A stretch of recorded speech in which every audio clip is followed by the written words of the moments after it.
Konstitusi. Menurut istilah, konstitusi pertama kali dikenal di negara Prancis, yaitu berasal dari bahasa Prancis constituer, yang berarti membentuk. Dengan pemakaian istilah konstitusi, yang dimaksud adalah pembentukan suatu negara. Terdapat beberapa istilah lain, diantaranya Inggris. Istilah konstitusi berasal dari bahasa Inggris, yaitu constitution, dan dalam bahasa Belanda, constitutie. Dalam bahasa Latin, constitutio atau constituere. Sedangkan dalam bahasa Jerman yaitu Verfassung Constitution. Sedangkan dalam bahasa Ketatanegaraan RI diartikan sama dengan Undang-Undang Dasar. Dalam Kamus Besar Bahasa Indonesia, konstitusi merupakan segala ketentuan dan aturan tentang ketatanegaraan. Sedangkan menurut L.J. van Apeldoorn, konstitusi memuat baik peraturan tertulis maupun peraturan tak tertulis. Berbeda menurut Casey Ware, dalam bukunya yang berjudul Modern Constitution, membagi pengertian konstitusi ke dalam pengertian luas dan sempit. Konstitusi dalam arti luas, menurut Casey Ware, adalah suatu sistem pemerintahan negara dan himpunan norma yang mendasari dan mengatur suatu pemerintahan. Norma-norma tersebut terdiri dari norma yuridis dan norma non-yuridis atau ekstralegal.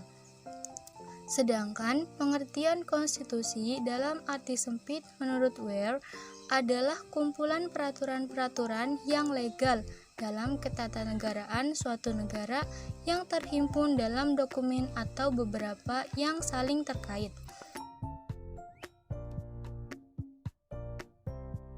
Dengan demikian, secara sederhana, konstitusi dapat dimaknai sebagai keseluruhan peraturan, baik tertulis maupun tidak tertulis, yang mengatur dan mengikat penyelenggaraan pemerintah dalam suatu masyarakat negara. Lalu kita akan masuk ke materi kedua, yaitu perkembangan konstitusi. Konstitusi telah dikenal sejak zaman Yunani dan Romawi, namun punya pengertian berbeda dengan masa kini. Konstitusi pada masa Yunani diartikan sebagai pengaturan kekuasaan secara umum dalam suatu negara.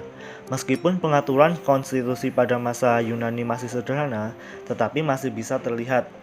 Misalnya, Aristoteles dalam membedakan konsep politeia atau konstitusi dan nomoi atau disejajarkan dengan undang-undang. Konstitusi di sisi berkaitan dengan penyusunan jabatan, apa yang dimaksud pemerintah, dan menentukan apa tujuan masyarakat. Sedangkan di masa Romawi, yaitu Cicero, memandang hukum terpisah dari negara, namun negara harus tetap tunduk. Abad ke-7, masa penyebaran Islam di Timur Tengah, di bawah pimpinan Nabi Muhammad. Pada masa itu terdapat penyusunan persetujuan membentuk struktur kehidupan bersama yang sekarang ini disebut struktur kenegaraan. Dan struktur tersebut dituangkan dalam Piagam Madinah. Piagam pertama yang digunakan untuk membentuk struktur negara yang bentuknya tertulis. Lalu dilanjutkan dengan masa modern, yaitu pengertian konstitusi dipahami sebagai peraturan dasar suatu negara. Negara pertama yang menyusun konstitusi dalam sebuah naskah tertulis adalah Amerika Serikat, kemudian diikuti negara lain di Eropa, seperti Belanda, Italia, Norwegia, dan negara-negara yang lain.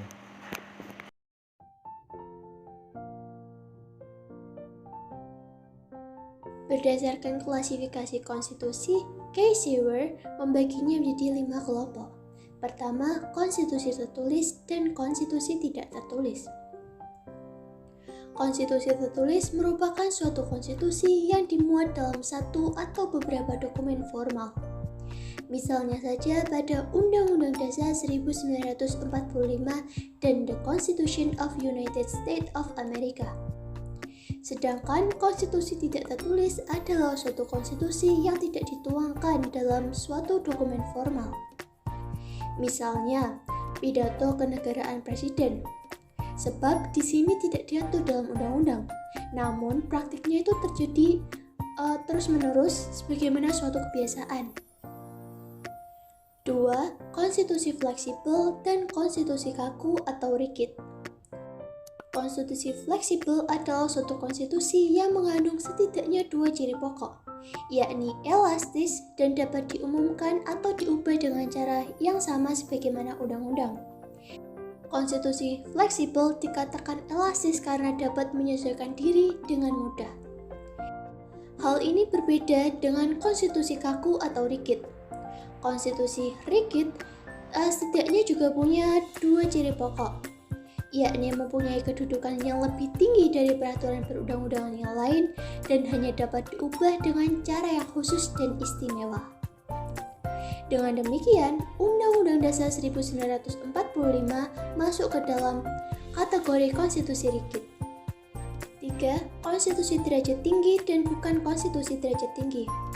Di sini, yang dimaksud konstitusi derajat tinggi adalah suatu konstitusi yang memiliki kedudukan tertinggi dalam suatu negara. Seperti halnya Undang-Undang Dasar 1945. Sedangkan konstitusi bukan derajat tinggi adalah suatu konstitusi yang tidak mempunyai kedudukan sebagaimana konstitusi derajat tinggi. 4. Konstitusi kesatuan dan konstitusi serikat. Klasifikasi konstitusi atas serikat dan kesatuan ini berhubungan dengan bentuk negara. Karena Indonesia adalah suatu negara kesatuan, maka konstitusi Indonesia tergolong dalam konstitusi kesatuan. 5. Kesatuan sistem pemerintahan presidensial dan konstitusi sistem pemerintahan parlementer. Sebagaimana halnya konstitusi berdasarkan bentuk negara, konstitusi di Indonesia dalam hal ini menganut konstitusi sistem pemerintahan presidensial. Adapun dinamika konstitusi Indonesia dalam perjalanan kehidupan berkenegaraan di Indonesia terhitung dimulai sejak proklamasi tanggal 17 Agustus tahun 1945, Undang-Undang Dasar mengalami berbagai dinamika yang dapat dilihat melalui 5 tahapan periode. Pertama, periode tahun 1945 hingga 1949. Dalam periode ini berlaku Undang-Undang Dasar 1945. Namun, dalam praktiknya tidak sepenuhnya dijalankan secara konsekuen. Hal ini dapat dilihat dari dijalankannya sistem parlementer dan berubahnya fungsi KNIP dari pembantu presiden ke badan legislatif. 2. Periode tahun 1949 hingga 1950. Dalam periode ini berlaku sistem konstitusi RIS. 3. Periode tahun 1950 hingga tahun 1959. Dalam periode ini mulai berlakunya Undang-Undang Dasar sementara. Dilanjutkan pada periode keempat, yakni tahun 1959 hingga 1999. Dalam periode ini mulai berlaku kembali Undang-Undang Dasar 1945 yang disahkan dalam Dekret Presiden tanggal 5 Juli tahun 1959. Namun, dalam praktiknya pemerintahan banyak melakukan penyimpangan. Hal ini dapat dilihat dengan adanya penerapan Nasakom, pembubaran parpol, dan pengangkatan presiden seumur hidup oleh MPRS. Dalam periode kelima, dihitung dari tahun 1999 hingga sekarang, pada periode ini, setidaknya Undang-Undang Dasar 1945 mengalami amandemen sebanyak 4 kali, yakni tahun 1999, 2000, 2001, dan 2002. Nah, dari hasil amandemen ini yang bersifat prinsipil diantaranya adalah semua anggota MPR dipilih melalui pemilu, presiden dan wakil presiden tidak harus warga negara Indonesia asli, tapi harus menjadi warga negara Indonesia sejak lahir. Jabatan maksimal adalah 2 periode, dan presiden serta wakil presiden dipilih langsung oleh rakyat dan tidak lagi dipilih oleh MPR. Selanjutnya tentang isi pokok Konstitusi Indonesia. Organisasi negara. Misalnya pada pembagian kekuasaan badan legislatif, eksekutif, dan yudikatif. Hak asasi manusia. Dalam Undang-Undang Dasar diatur secara khusus bab 10A pasal 28A sampai 28J. Prosedur mengubah Undang-Undang Dasar. Bab 16 Pasal 37 tentang perubahan Undang-Undang Dasar.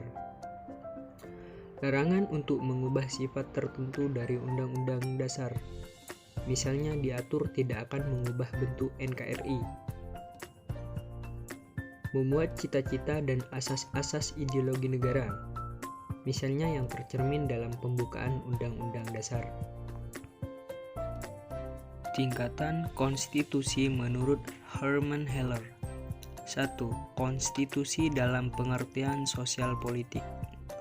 2. Konstitusi dalam pengertian hukum. 3. Konstitusi dalam pengertian peraturan tertulis.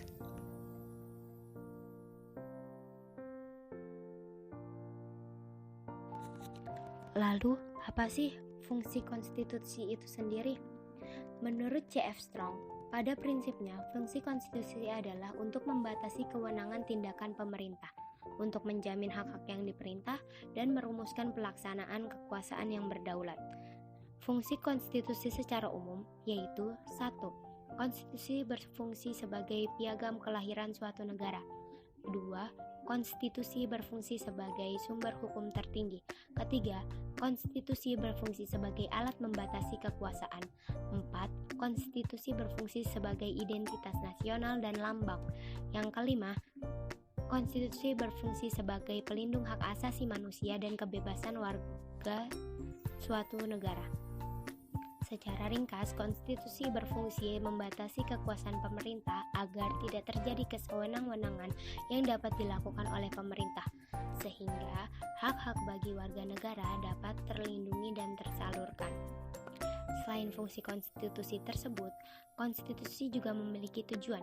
Tujuan-tujuan adanya konstitusi secara ringkas dapat dibagi menjadi 3, yaitu 1. Konstitusi bertujuan untuk memberikan pembatasan sekaligus pengawasan terhadap kekuasaan politik.